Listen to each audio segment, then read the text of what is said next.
அமாவாசை மகாலட்சுமி வழிபாடு செய்யும் போது நம்ம நைவேத்தியமாக என்ன வைக்கணும் அப்படின்னு பாத்தீங்கன்னா, நெய் தீபம் கட்டாயம் ஏத்துக்கோங்க.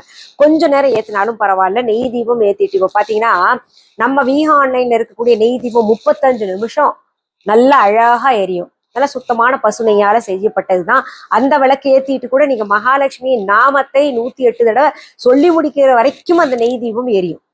அதனால என்ன பண்ணுங்க, நீங்க அந்த நெய் தீபத்தை கூட ஏத்திக்கலாம். அப்படி இல்லையா கொஞ்சோண்டு நெய் வித்துட்டு சின்ன அகல் விளக்குலையோ இல்ல எந்த விளக்குலையாவது ஏத்திக்கிட்டு நீங்க வழிபாடு செய்யலாம். சரி, நைவேத்தியமாக என்ன வைக்கலாம் அப்படின்னு கேட்டீங்கன்னா, நைவேத்தியமாக பொரி அன்னைக்கு கட்டாயம் சேர்த்துக்கணும். பொரி அவல் சேர்த்துக்கிறது ரொம்பவே விசேஷம். இல்லைன்னா நெற்பொரி இருக்கும் இல்லையா, அந்த நெற்பொரி கூட கிடைச்சா வாங்கிட்டு நீங்க அதுல வெல்லம் கலந்து பொட்டுக்கடலையும் போட்டு அன்றைக்கு நைவேத்தியம் பிரதான நைவேத்தியமாக இதை வச்சுக்கோங்க. வைத்து நீங்க வழிபாட்டை மேற்கொள்ளலாம். எப்பவுமே நெல் செல்வத்திற்கு இணையாக சொல்லப்பட்டிருக்கு. மஞ்சள், உப்பு, நெல் எல்லாம் பாத்தீங்கன்னா செல்வத்திற்கு நிகராக சொல்லப்படுது.